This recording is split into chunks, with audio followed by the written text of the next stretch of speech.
Amém. Nós estamos estudando os 5 juízos. Você sabia que se você for olhar a Bíblia, você vai encontrar 5 juízos diferentes lá? 5 juízos. E esse é o nosso 5º estudo. Bom dia. É o nosso 5º estudo do livretinho do Scofield. Bom dia. Você acordou, né? Bom dia. Semana passada você estava aqui. Bom dia. Os 5 juízos. E nós já vimos que o primeiro e principal desses juízos, ou julgamentos, foi o juízo dos pecados na pessoa de Jesus Cristo, lá na cruz, onde ele consumou uma obra, aonde ele completou uma obra, aonde ele tetelestou uma obra. Tetelestai vem de teleio. Teleio significa completo. Aquilo aonde não falta nada. Aquilo que não tem...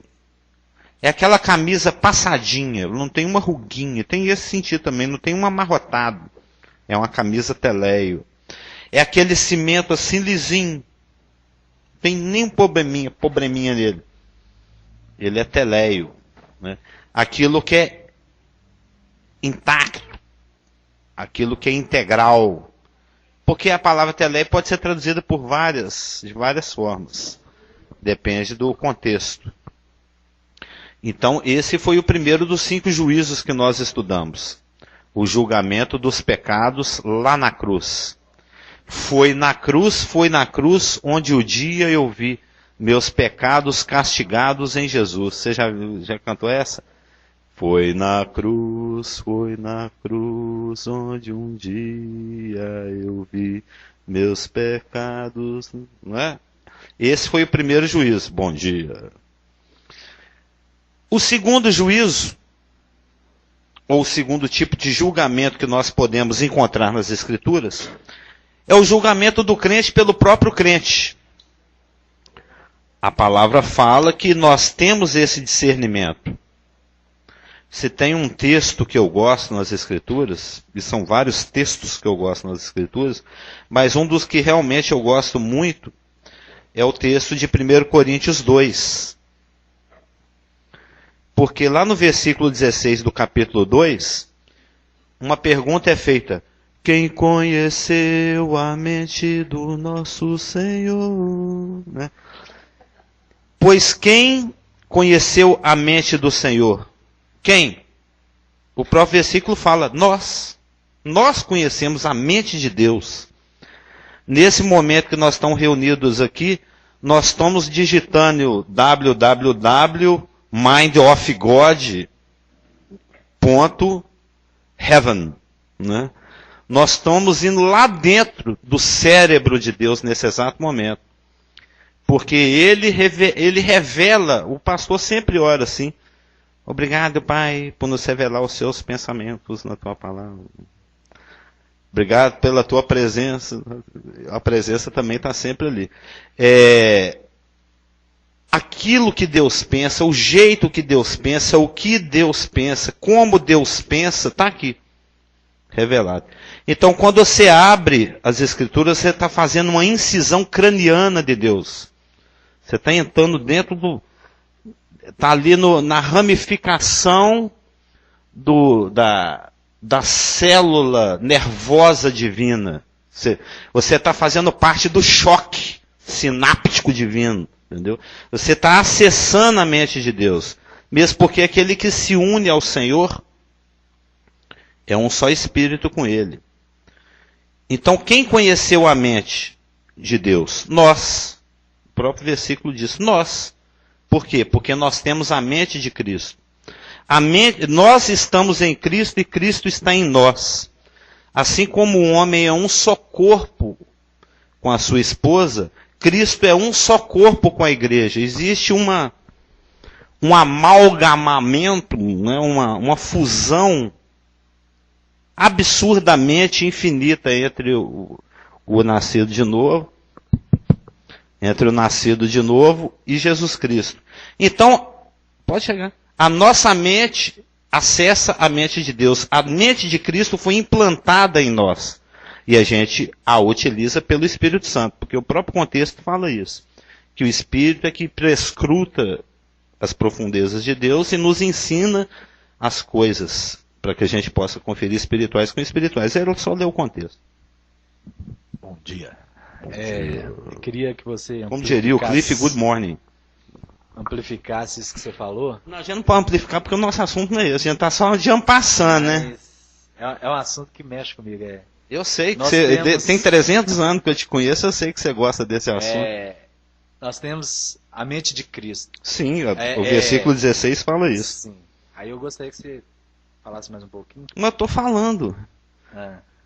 Mas no nosso onde mais você quer? Você está se transformando numa célula do... Fala a parte lá quando a mente de Cristo... da célula nervosa. Tem um monte de nomezinho, aquelas coisinhas, não tem? Mas quando você fala a mente de Cristo, é o que em termos de caráter, em termos de dia a dia? O que você quer dizer? Não, o próprio contexto fala a forma de discernir as coisas. O crente a tudo discerne e de ninguém é discernido.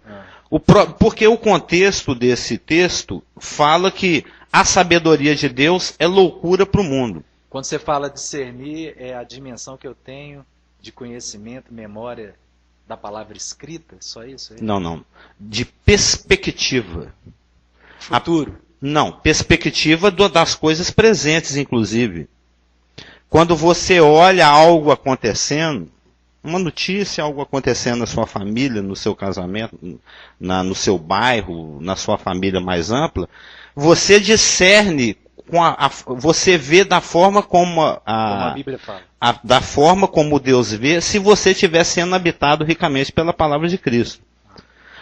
Todo raciocínio, todo comportamento que é pautado, que é direcionado pela palavra de Deus, você está agindo e fazendo como Deus agiria e faria. Então eu estando dentro da mente. Ou seja, a palavra escrita, o logos, ela está sendo remada nas suas ações. Ou seja, então se eu tenho conhecimento escrito da palavra na minha mente, certo? E procuro praticar e viver isso. Não, você não procura praticar.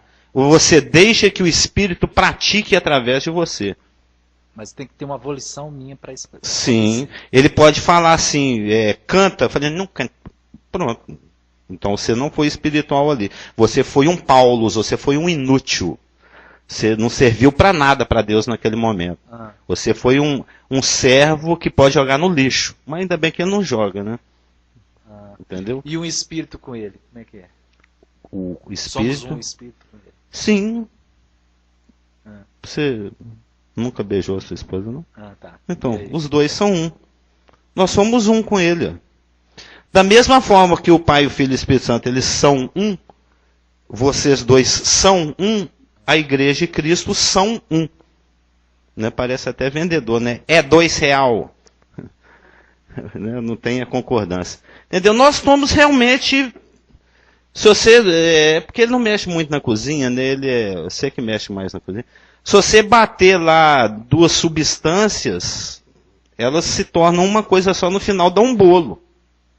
Entendeu? Cadê o fermento? A não ser que você ponha semente de girassol, chia, essas coisas, a erva doce, aí você vai discernir a erva doce. Mas se você bater tudo no liquidificador, até um nível molecular, você não vai saber mais o que é batata, o que é leite, o que é... Virou purê, entendeu?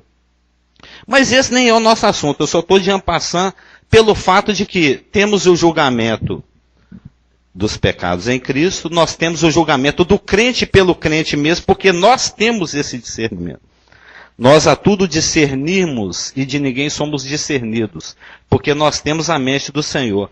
Então, a mente do Senhor, que anda por aquilo que o Senhor revela, iluminado pela luz do Senhor no Espírito, te conduz a uma obra preparada de antemão, que você pode obedecer ou não. E uma vez que você siga essa trilha ou não siga essa trilha, isso vai ser avaliado lá no nosso terceiro julgamento, que nós vimos na semana passada, que vai ser o BIMAR, vai ser o Tribunal de Cristo, onde o quão úteis ou inúteis nós formos, será julgado. E quanto mais útil nós formos, mais galardão receberemos e mais brilharemos e mais representaremos Deus perante todas as hostes criadas eternamente. Já que não é assunto, mas como o Carlos citou, Carlos Augusto entrou nesse tópico, eu estava lendo essa semana um livreto do pastor Steve chamado Guardai o Vosso Coração. E ele fala exatamente sobre isto, né? Sobre isso. Sobre a praticidade da palavra de Deus.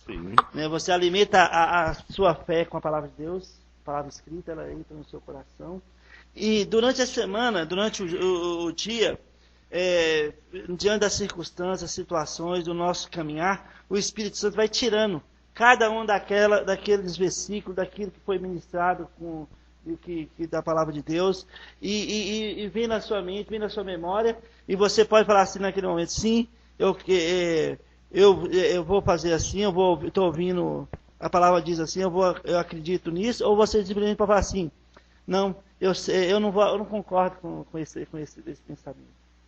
Aí se você não concorda, a palavra escrita está no seu coração, mas ela não tornou uma rima. Mas você fala assim, ok, eu concordo, mesmo não entendendo essa situação, mas como o Espírito Santo está trazendo na minha memória nesse momento, esse versículo... Eu não entendo, mas eu confio. Eu confio. Aí é a praticidade.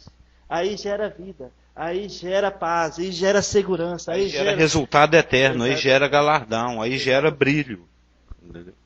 É simples, é só falar sim. Deus chamou, eis-me aqui, Senhor. Isso é simples. Faz igual Samuel, faz igual todo mundo. Basta falar um sim. Só isso. Não precisa entender, não precisa complicar. Só vai andando. Vai caminhando. É o mais bacana. Eu estou cotovíico, como diz a Márcia, né? Cotovíaco, muito bom, cotovia. Tal qual uma cotovia. E o bacana da situação toda é que, apesar que... Bonita camisa. Eu gosto desse matiz. Nós agradecemos. Foi um presente da Márcia. Tão bom. Porque quando... eu acho que peguei um pouquinho da questão... E você sabe que o matiz verde e o matiz puxado para essa cor desse contrastam, né? Aí dá um realce antitético ao brilho do seu olhar, entendeu? É porque eu peguei as dores ali do nosso amigo Carlos Augusto, mas é no bom sentido, é porque é para animar mesmo, né? Porque como você falou, se você não aproveitou e parará pororô, vai chegar lá e tal, você vai brilhar ou não e tal. Mas o mais importante, além disso, e com isso, é que o espírito, eu percebo que ele é insistente. Então, portanto, ele fala, olha, pode canta. Dizer que sim, ele canta. Não vou cantar. Mas aí passa um minuto ou dois, ele de novo canta. E acaba que você canta. De maneira que essa é a fidelidade do Espírito com relação... Não é que você cansa, você é convencido. Convencido. Num momento ou no outro, mesmo que não seja naquele momento, mas se é uma preparação para daqui 10, 15, meia hora, certamente depois ele vai tocar de novo e você vai se ver cantando. Então, na realidade... Mas está o exemplo do cantar? Não é tanto uma perda, e sim um período de reconhecimento desse trabalho do Espírito Santo.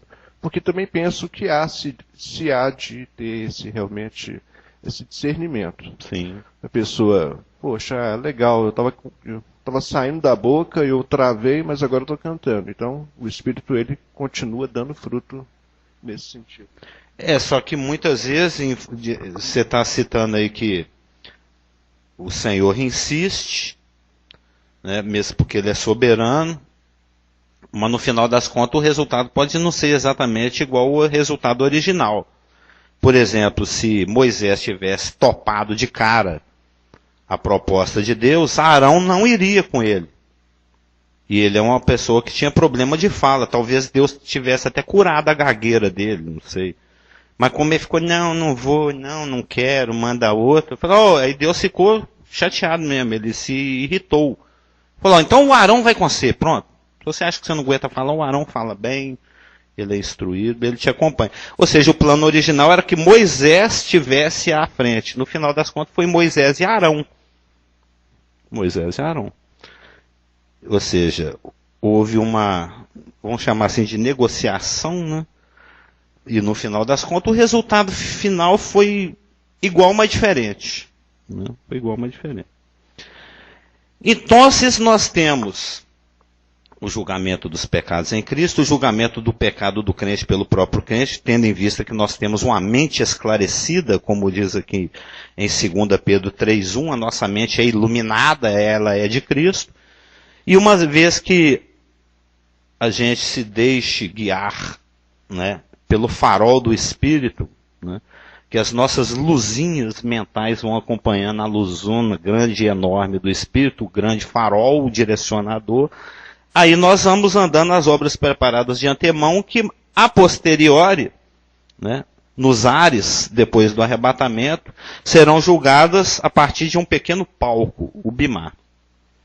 Aí sobram 2 juízos, 2 julgamentos, dos 5 que o Scofield apresenta aqui no estudo dele, no capítulo 5, do pequeno livreto, Manejando Bem a Palavra da Verdade, que foi proposto pelo pastor Geraldo alguns meses atrás, para que nós estudássemos.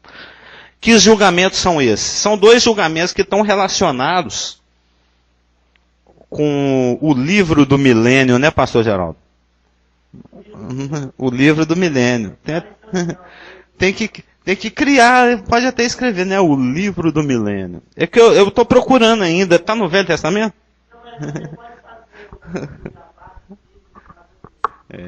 O livro, a doutrina do milênio, né? Esses 2 julgamentos, eles estão relacionados com o milênio. Um acontece antes e um acontece depois. O primeiro é um julgamento de pessoas vivas. O juiz é o mesmo, tanto no julgamento das nações vivas antes do milênio, aqueles que vão restar da tribulação. Eu vim pensando nisso dentro do ônibus. Lá vou eu falar de novo de trono branco, de milênio, de tribulação e de julgamento das nações, quando ele se assenta no trono da sua glória e reúne os sobreviventes da tribulação. Eu falo, será que o pessoal não está já enjoado desses assuntos? Afinal de contas, o Isaac já decorou esses assuntos praticamente. Mas isso é bom. O objetivo é esse. Que se fique tão familiarizado com o assunto que quando se falar nele, vai falar, isso aí eu já sei. Você já sabe, mas sempre tem algo a acrescentar. Pegando carona, porque o Espírito Santo é insistente.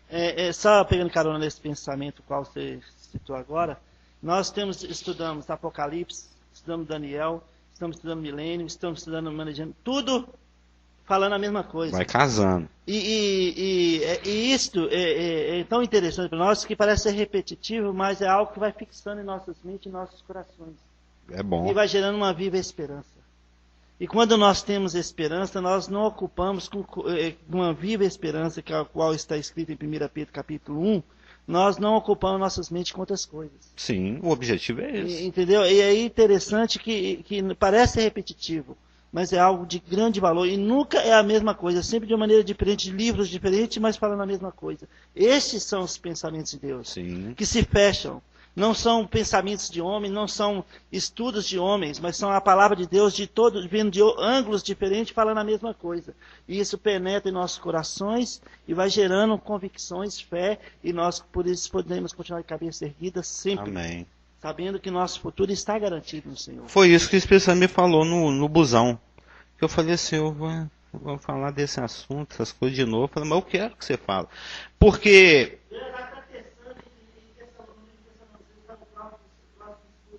Sim, que eu amo Tessalonicenses.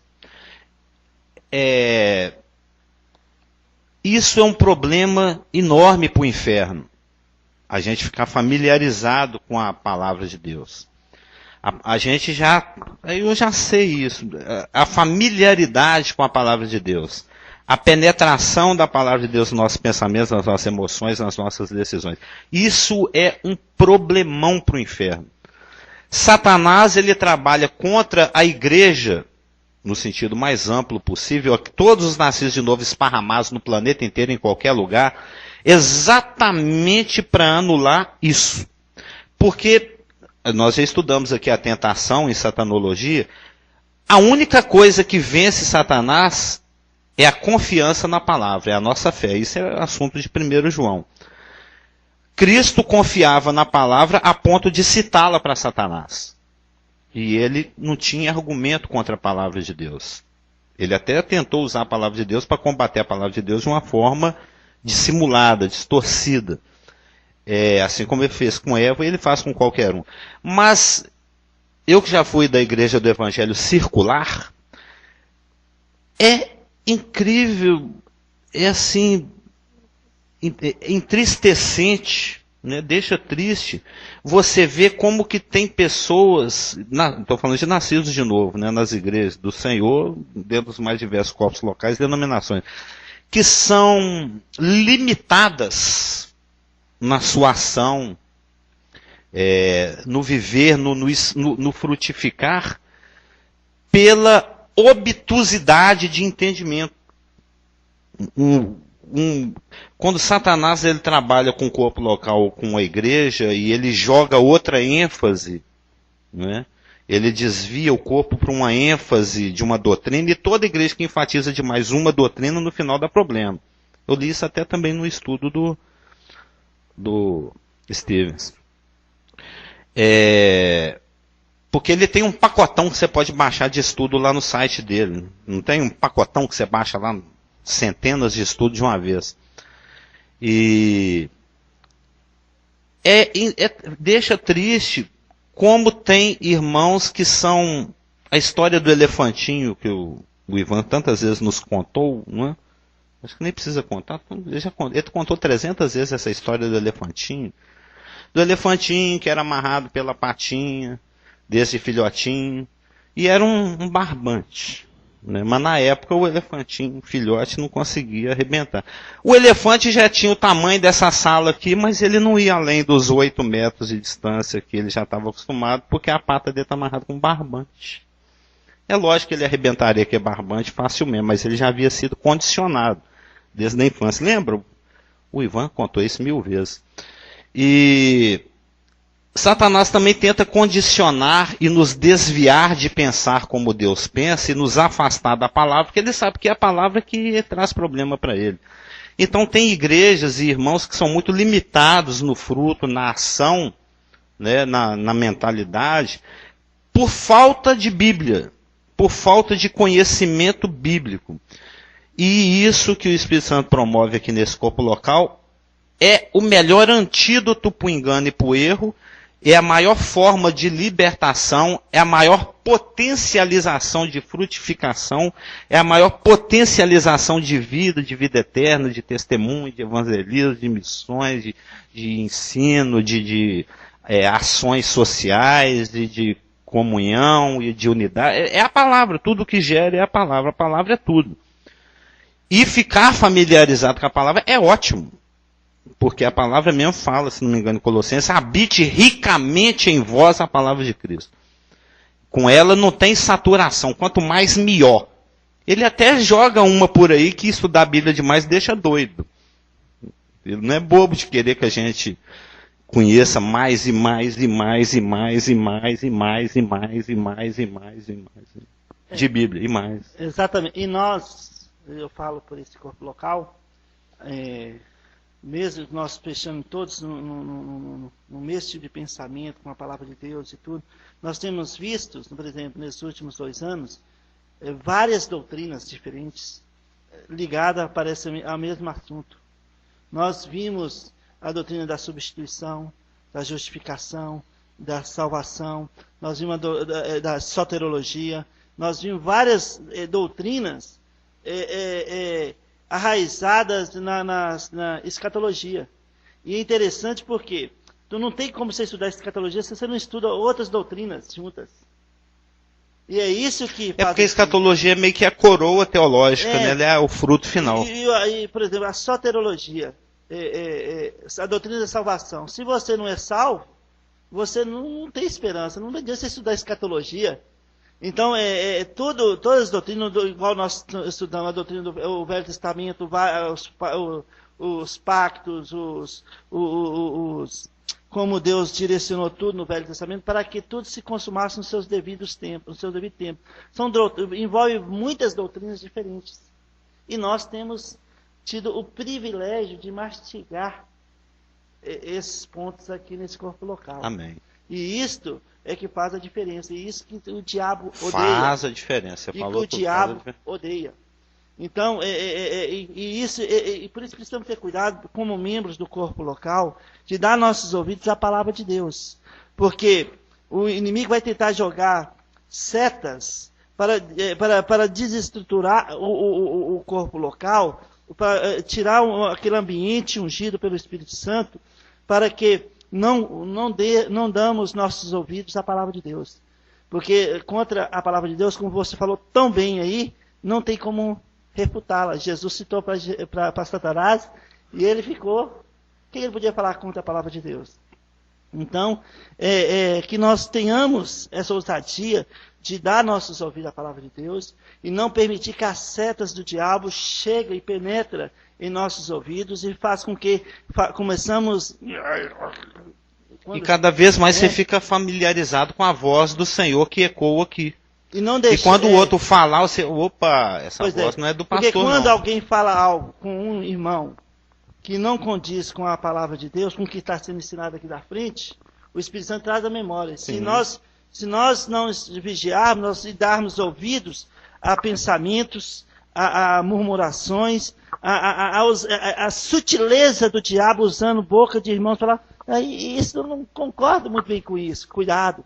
Porque nós podemos ser contaminados, e isso uma hora ou outra vai aparecer. E o diabo vai dar pulo de alegria, soltar uma caixa de foguete, porque você ouviu uma frase, um pensamento, mastigou e ficou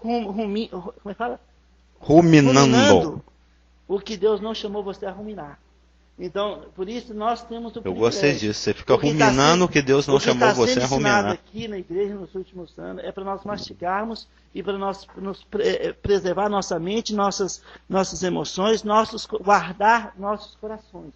Cuidado quando pessoas falam, eu não concordo com isso. Cuidado que ele está sendo um instrumento do diabo. Se ele não concorda, ele vai na pessoa que não concorda e conversa com a pessoa. E antes de sair seminando coisas na igreja ou fora da igreja. Então é uma coisa para preservar o corpo. Sim. Então eu gostei muito que você falou, que contra a palavra de Deus não tem refutação. Ok? Então aí é para nosso próprio ensino esse pensamento. Então a roupa suja se lava em casa, é isso que você está querendo dizer. Resumindo. Se eu não concordo com algo que o Casamilton falou, com algo que ele está agindo, eu não vou no Marcelo, eu não vou no Jordan falar... Eu não concordo. Se fosse assim... Você me chama no cantão ali com a Elaine. E quantas vezes nós não fizemos isso? E conversamos nós dois e resolvemos um problema. Ele puxa a minha orelha, amor. Entendeu? Em vez de sair falando um para o outro. Então, é uma coisa que o pastor Marcos citava muito bem de Coré, que eles acham que quando Coré rebeliou contra Moisés e a terra sugou ele mais 250 pessoas. O Coré Datã e Abirão, né? Tudo começou com um cafezinho, falando, eu não concordo muito com o que Moisés está falando, não. Olha, você vê a atitude dele, ele acha que é o Messias, o Hamashi, olha você vê como é que ele é. Olha, eu não concordo com ele, a atitude dele. E isso foi gerando algo e ele levou um grupo com ele. E a terra, a família e tudo. Então, é umas coisas muito sérias quando nós tratamos com a palavra de Deus. E por isso eu gostei de você estar falando isso agora, que é para a nossa própria proteção. Isso não está acontecendo no nosso meio, e se um dia vier a acontecer, nós sabemos, o pastor Geraldo falou aquele dia lá, o Casamil estava lá na frente, eu não vou ouvir isso não, me desculpa, irmão. Procura fulano de tal e fala com ele. Trata diretamente com o seu irmão. E se o seu irmão te ouvir, você ganhou o seu irmão. É assim que a Bíblia fala. Exatamente. Aliás, o nosso antigo pastor nos vacinava muito com relação a esse tipo de contágio, né? Então, repetindo, existem dois julgamentos, eles se relacionam com o milênio.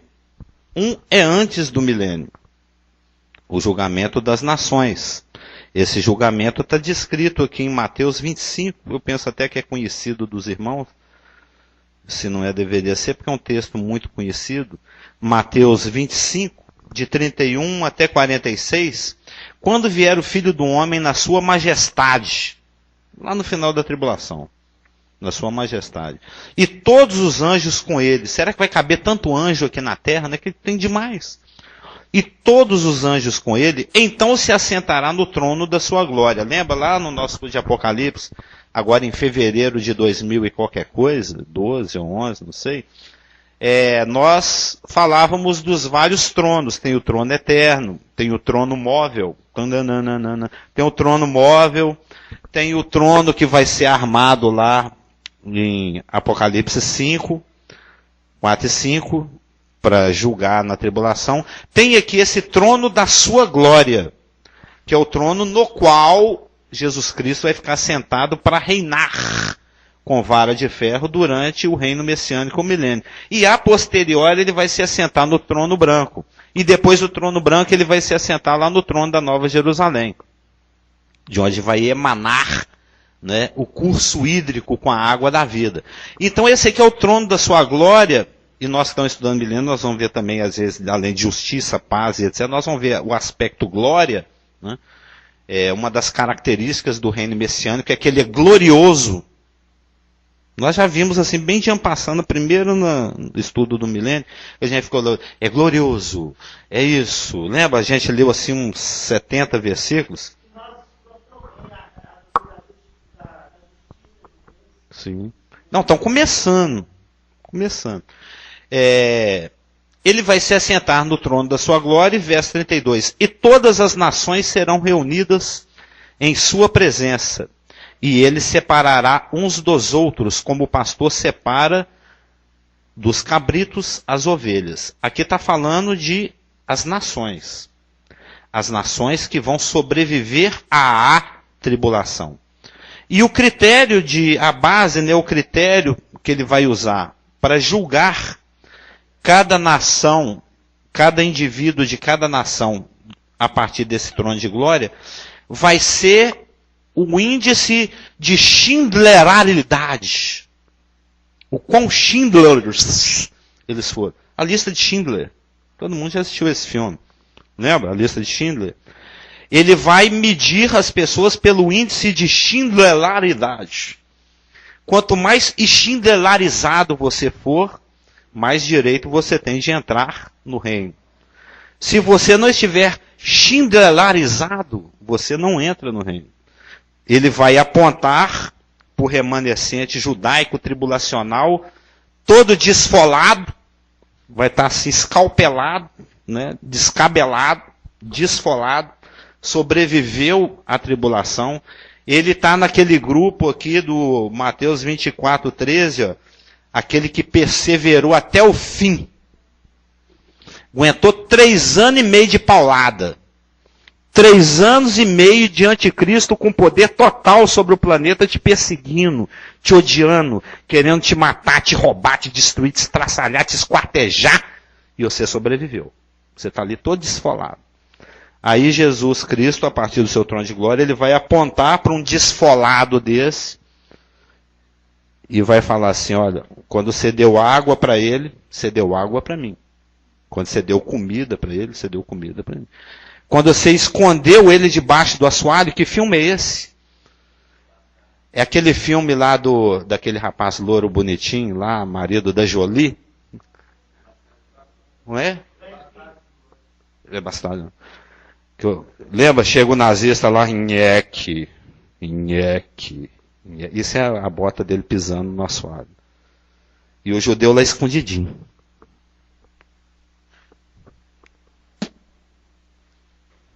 Comendo a unha, né? Acabou, começa na do pé. Já comeu unha do pé? É legal. Aí,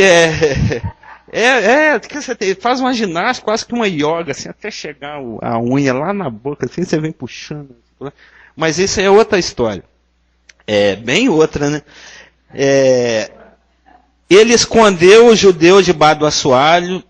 Aí o rapaz, o Schindler, falou, mas quando é que eu te escondi, que eu te alimentei, que eu te visitei, que eu te descedentei? Eu nunca te vi. Eu falei, não. quando você fez para cada um desses desfolados aqui, a mim fizeste. Então agora você entra no reino. Aí chega um outro rapaz lá que é pouco, nada schindlerizado. Eu falo assim, eu pedi água para você não me deu. Eu falei, não, mas nunca nem te vi, estou te vendo agora sentado nesse trono aí. Eu falei, não, senhor, quando aquele rapaz ali, todo desfolado, te pediu água e você amarrou, era eu que estava pedindo e foi para mim que você amarrou. É aquela questão da unidade. Porque esse remanescente judaico tribulacional, ele acredita no Messias, portanto, ele faz parte daquele todo Israel que vai ser salvo. Aquele que invoca o Senhor e que entra no milênio. Que é o mesmo papo dele com Saulo no caminho de Damasco. Saulo, Saulo, aquela voz de Cid Moreira, né? Saulo, Saulo, porque me persegues. Quem és tu, Senhor? Nunca nem te vi. Aliás, mal estou te vendo agora, porque está brilhando demais, né? Mais do que o sol. Ou seja, quando Saulo perseguia um crente, ele estava perseguindo Jesus Cristo, porque o dedo de Jesus somos nós. Se mordeu a Elaine aqui, Jesus fala, ai, lá no trono. Está linkado, é um só corpo, é um só espírito. Mexeu com ela, mexeu com ele. Mexeu com eu, mexeu com ele. Então vocês tomam cuidado. Aliás, quem tem que tomar cuidado com isso são os outros lá fora, né? Porque aqui aqui não tem juízo, aqui tem disciplina. Aqui já é uma outra história. E esse texto de Mateus 25, 31 a 46, que é bem conhecido, ele vai julgar as nações pelo índice de schindleridade para decidir quem entra e quem não entra no reino messiânico. Ele é complementar e paralelo com Ezequiel 34. Ezequiel 34, escrito por um levita, né, um sacerdote, um livro profético fantástico, está dentre os meus favoritos, junto com Isaías e Daniel, é a trilogia profética, são os três profetas, né? Tem os três patetas, tem os três profetas, são os meus favoritos. Eles são ótimos. Isaías, Daniel e Ezequiel, se bem que o Zacarias fica querendo assim também pegar lugar aqui no negócio, porque o trem é bom também, Zacarias. Em Ezequiel 34, de 11 até 31, nós temos a mesma coisa que tem em Mateus 25, de 11 a 46. Só que lá em Mateus 25, de 11 a 46, quem está sendo julgado são as nações remanescentes. Aqueles que sobreviveram à tribulação. As nações, os goi. Né? Aqui quem está sendo julgado é Israel. São aqueles para quem o Senhor Jesus vai apontar lá em Mateus 25. E a gente sabe do princípio, primeiro do judeu, depois do grego. Lembra, Elaine? Né? Paulada na cabeça, primeiro do judeu, depois do grego. Bênção, primeiro para o judeu, depois do grego. O evangelho é o poder de Deus para a salvação de todo aquele que crê. Primeiro do judeu, depois do grego. Então, baseado nesse princípio, muito provavelmente, o julgamento que está em Ezequiel 34 vai preceder o julgamento que está em Mateus 25.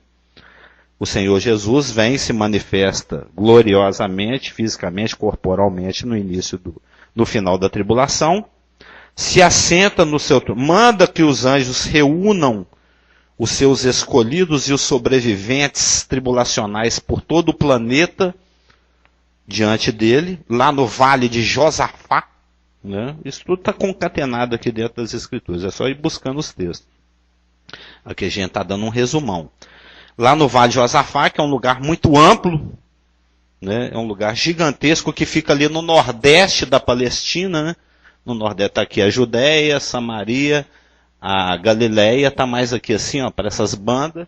É uma planície imensa, na qual o próprio Napoleão, quando passava por lá, falou, nossa, esse lugar aqui é bom para dar uma brigadinha, né? Tem espaço, dá para as tropas se movimentar. Ele mesmo achou, a gente podia inventar uma briga por aqui, porque aqui é bom de brigar, é um octógono legal. É um octógono de guerra. Né? É um lugar adequado para isso. E onde vão acontecer guerras realmente durante a campanha do Armagedon tribulacional, e no final da qual período de tribulação o Senhor vai reunir os sobreviventes judeus e Goi, né, e as nações nesse lugar. E em Ezequiel 34, começa no verso 11 o seguinte: porque assim diz o Senhor Deus, eis que eu mesmo procurarei as minhas ovelhas e as buscarei. Como o pastor busca o seu rebanho, no dia em que encontra ovelhas dispersas, assim buscarei as minhas ovelhas. Livrá-las-ei de todos os lugares para onde foram espalhadas, no dia de nuvens e de escuridão. Está falando do dia do Senhor da tribulação. Tirá-las-ei dos povos e as congregarei dos diversos países e as introduzirei na sua terra. Apacentá-las-ei nos montes de Israel, junto às correntes e em todos os lugares habitados da terra. Apacentá-las-ei de bons pastos, e nos altos montes de Israel será a sua passagem. Lembra lá, a gente falava da abundância, da riqueza, lá no milênio? Deitar-se-ão ali em boa pastagem e terão bons pastos no monte de Israel. Ele está contrastando com os primeiros 10 versículos do capítulo 34, que nós não vamos ler, quando fala do mau pastoreio que acontecera nos dias de Judá, que foi uma das causas do cativeiro, no qual ele está, porque Ezequiel era um cativo. E ele fala, olha, aquele pastor que tinha antes para vocês, era horrível. Eles, ao invés de cuidar, eles detonavam. Ele só leu de 1 a 10. Ele só queria saber de comer carneiro gordo. Fazer churrasco com picanha de carneiro, um gordurão. O que é até proibido, né? Só ler Levítico. O judeu, o sacerdote levita, não tinha permissão para comer a gordura. A gordura tinha que ser queimada no altar do holocausto. A gordura pertence ao Senhor. Deus é egoísta? Não, ele está te protegendo, seu burro. Porque isso entope a veia. A gordura faz tão bem para o coração que ela mora lá. Ela gosta de lá, ela gosta de entupir aquilo tudo. E aquele rapaz lá, o Eli que treinou Samuel, né? O Eli, ele sabia que os filhos deles eram maus pastores, desses que estão citados aqui no Ezequiel 34, de 1 a 10. Eles exerciam mal o ofício deles. E é só ler lá no livro lá de Samuel. Eles se comportavam mal, eles pegavam as irmãs judias lá dentro do templo, a Bíblia fala isso, e comia gordura e escolhia a carne na panela, a carne que era para ser colocada lá no braseiro do holocausto, eles comiam e eles se empanturravam de carne gordurosa, iam contra o manual do bom levita, que é o Levítico, e o pai dele sabia disso, mas ele fingia de ego, ele fingia que não está vendo. Israel inteiro sabia. Ele sabia, mas ele fingia que não sabia, mas tinha alguém que sabia. Alguém que sabia. E engraçado como é que Deus nos pega na consequência da nossa própria burrice e rebeldia, né? A gente fala assim, Deus está me punindo porque eu fui rebelde. Não, você está colhendo o que você plantou. Nós falamos disso aqui da lei da semeadura. Porque depois que a arca foi roubada, os filisteus levaram, os 2 filhos dele morreram em batalha, a nora dele, que estava grávida, abortou, quando recebeu a notícia. Falou, a pior notícia para um sacerdote é roubar a arca da aliança. Né? Chegaram, tem 2 notícias, uma má e uma péssima. Qual que você quer primeiro? Me dá a má, e seus 2 filhos morreram na batalha. E a péssima? A arca foi roubada. Aí caiu para trás e bateu a cabeça. E por que ele caiu com tanta força e por que ele caiu da cadeia? Porque ele era gordo, de tanto comer gordura que não podia comer. Mas que ele consentia em comer porque os filhos comiam, não sou eu que estou roubando, eu vou comer aqui também. Ou seja, ele foi pego na consequência da própria negligência dele. Não é Deus que puniu, ele fez ele cair de gordo e morrer batendo a cabeça, e a nora, né, paria ali e chamou de Icabode, a glória do Senhor se foi o filho dele, o neto que ele nem conheceu. É porque ele ficou décadas indo contra o manual do bom levita, que é o livro de Levítico, e aceitando o comportamento dos filhos dele. Ele colheu o que ele plantou, simplesmente. Perdeu os filhos, morreu, não viu o neto, a arca foi perdida e foi toda uma loucura.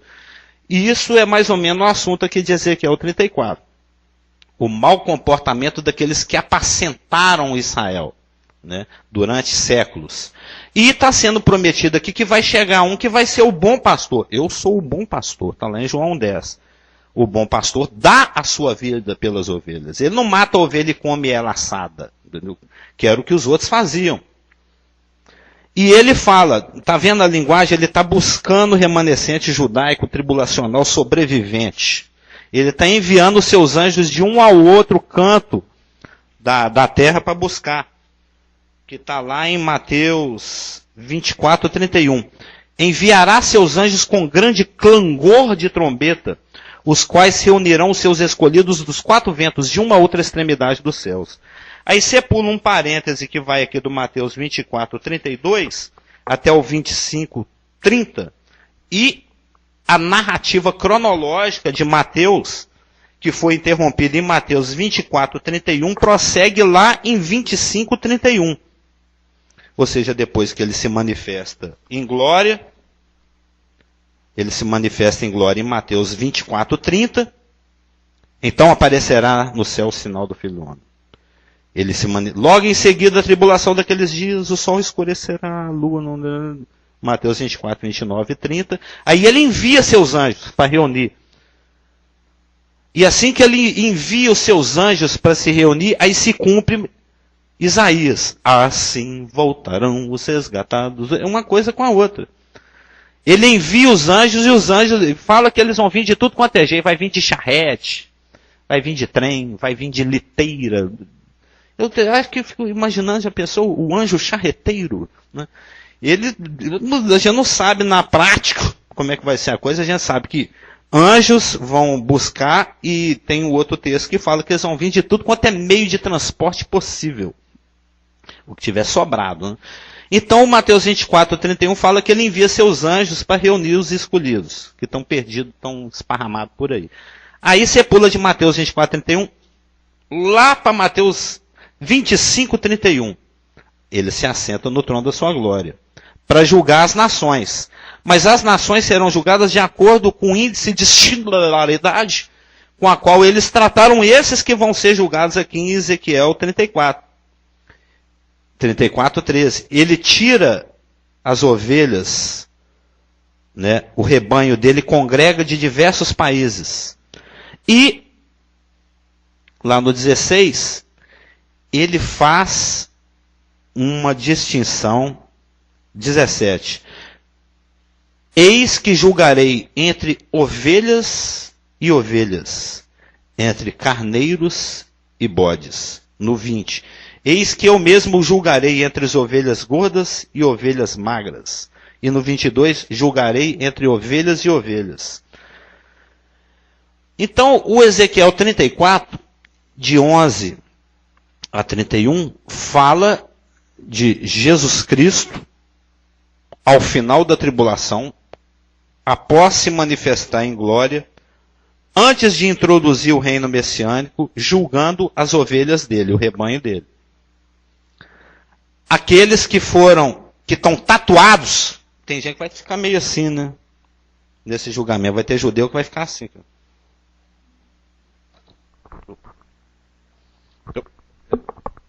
Tampando a mão direita e tampando a testa.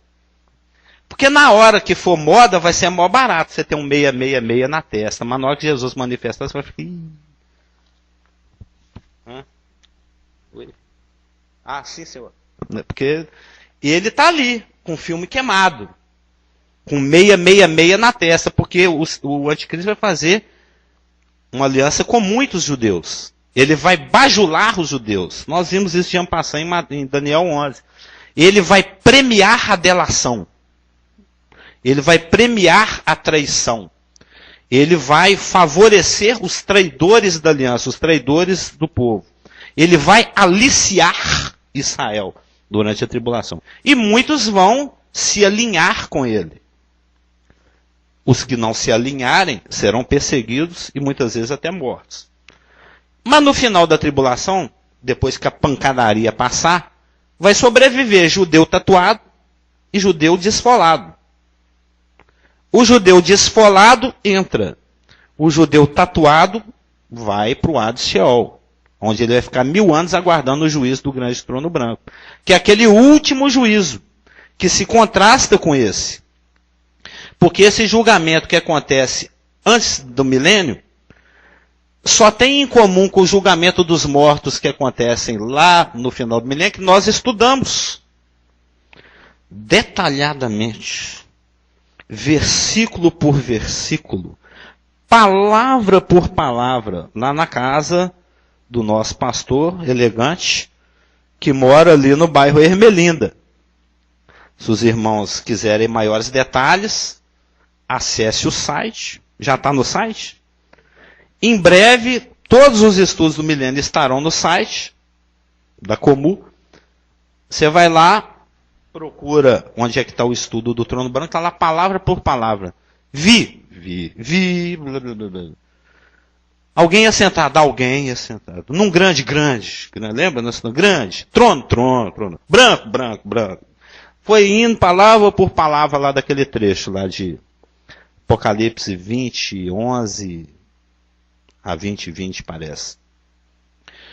Então, a única coisa comum que existe entre o julgamento que tem antes do milênio, o julgamento das ovelhas e dos bodes, com Cristo sentado no trono da glória, e o julgamento dos mortos ressuscitados perdidos no final do milênio, depois que o milênio acaba. Não num trono de glória, mas num trono branco, a única coisa que existe em comum é o juiz. Porque aqui, antes do milênio, quem são julgados são vivos, sobreviventes da tribulação. Depois, no milênio, quem é julgado são os mortos. De todas as dispensações, de todas as épocas, Caim, todos, tudo que não presta, levanta aqui, diante do trono branco, para receber o galardão da perdição. Para determinar se o forno vai estar a 180, a 270, lembra? Não tem isso, não tem nas receitas? Assar em forno médio, assar em forno, né, baixo, alto, tem chama lá que vai estar alta, vai estar no talo. E isso vai ser determinado no grande trono branco. E os resultados também são diferentes. Nesse julgamento antes do milênio não se abre livros, no final do trono do milênio, no trono branco, se abrem livros. E os resultados são diferentes. Aqui no julgamento, no juízo que acontece antes do milênio, de vivos que sobrevivem à tribulação, o resultado é: entra no milênio ou não entra? Entra no reino messiânico ou não entra?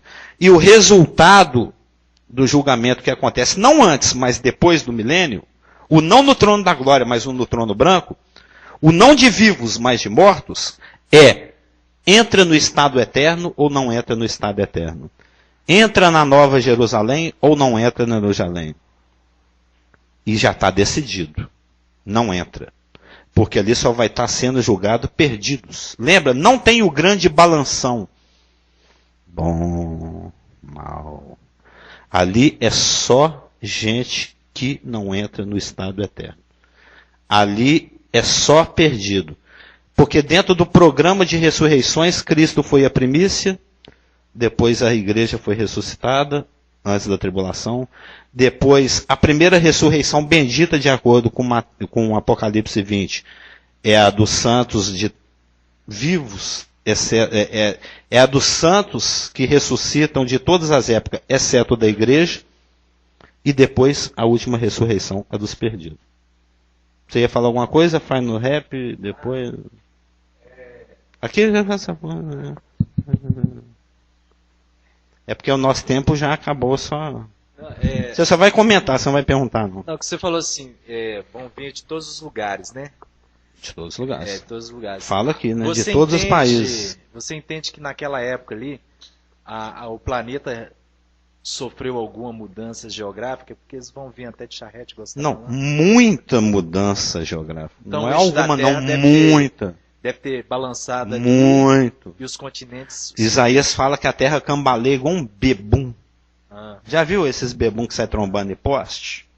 Que acha que é procissão? Sentido, né? Eles vão vir em linha reta e vai chegar em Jerusalém. Sim, né? Sim. Vai vir de todos os cantos da terra. Essa doutrina é bem ensinada nos mais diversos profetas, né? A doutrina da reunião. Amém? Podemos orar?